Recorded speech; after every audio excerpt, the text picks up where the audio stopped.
Truth. What is truth? Since the dawn of time, humans have fought around the concept of truth. Humans have always believed different things across history. Some believe the earth is flat, others believe the earth is spherical, some believe in a flying spaghetti monster, others believe in Krishna. What all those people have in common is their entitlement to their beliefs. They are all convinced of their own truth. It doesn't take any substantial amount of effort to notice the relativism around the ideation of truth. The latter has always guided human lives. Humans always had a genuine thirst for knowledge, and to know is to hold certainty upon some claim and justify it to be true. Justification. Justification is where all the epistemological problems are nested. Different mechanisms are relied upon to justify a given proposition. Humans flow with life, unraveling themselves via a complex web of cognition. We all experience that strange sensation of awe and self-retrieval upon anchoring some kind of certainty in our perception of the world. Whether it's via logic, empirical observation, introspection, or pure intuition, knowing drives all of us. One cannot help but ponder the questions. Is truth something really legitimate or another construct of our mind? Is objective reality reachable? In short, can humans access truth and possibly know anything at all? In this short video, we will try to scratch the surface of such inquiry.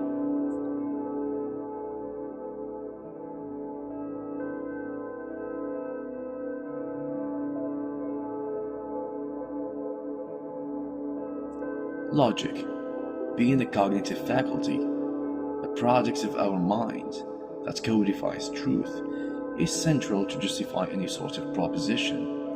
Philosophers, scientists, lawyers, journalists, and any thinking mind rely on logic to support their opinions and prove themselves right. But, besides being a seemingly convincing tool manufacturing truth in our lives, it has its flaws. It is fallible. The whole system of logic is rooted into a basic foundational first principle that is merely taken for granted: the law of non-contradiction. The idea that two opposite properties cannot simultaneously exist at the same time on the same object. The idea that one cannot be and not be. The idea that a proposition cannot be true and false at the same time. Such a principle is axiomatic. No justification fuels such law. It is just how our mind is intuitively wired and programmed to conceive things. A truth that is considered self-evident by philosophers. But is it? In quantum mechanics, we can observe a deeper reality beyond our capacity of logic. The same electron can be at two places at the same time.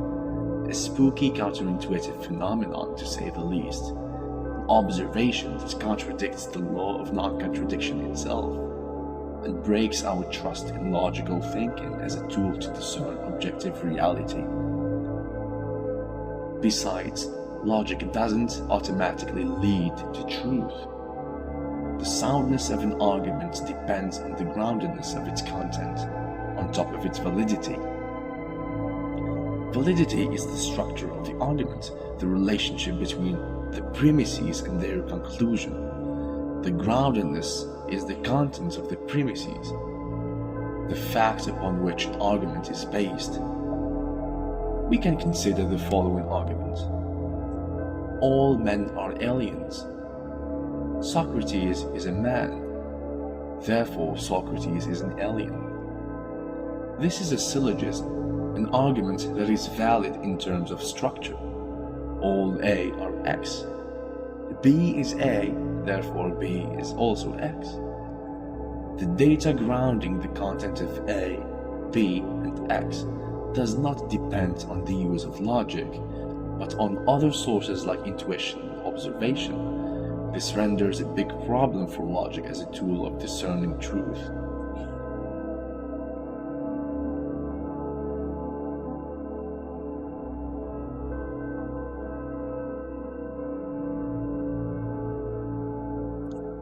What we perceive as real is a common conception in the mind of everyone. Perception is what drives the scientific method and its quest to understand the world.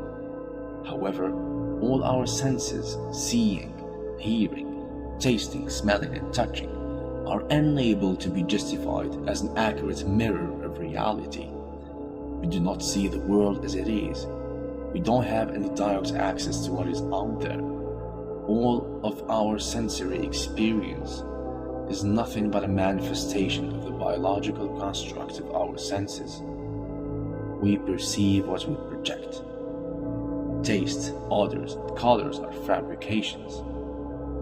Do objects keep on existing as we perceive them when there is no one around to perceive them? We assume that they do, but that is a question with no meaningful answer. A simple dose of LSD is enough to alter the standardized brain chemistry and perceive things in a whole different way. We are slaves of our own biological filters, and there is no way to discern what is real and what is perceptual. We only make the assumption that both are the same. Then we identify commonly shared patterns and construct an intersubjective agreement on what constitutes reality. We hallucinate objective reality in our universal human experience. We hallucinate the matrix.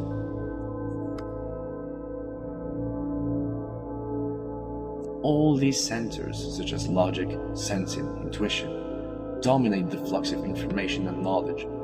None of them satisfies the definition of reality or objectivity. That which exists by itself, independently of our human experience, seems to be inaccessible. Truth is that which is out there beyond the reach of our senses and our minds, a humanly unidentifiable metaphysical singularity. The absurdity of our condition as human species lies in our deep yearning for the same God of truth in opposition to the indifference of the cosmos. After all, we are not living in a world of reality, but we are playing life in a world of perception. The complete absurdity of our epistemological condition is well rendered by Gorgias, a shunned contemporary thinker of Plato. There is nothing, and even if there were, we couldn't know it, and if we knew it, we couldn't communicate it. The last part of his words lead to the last epistemological problem: language.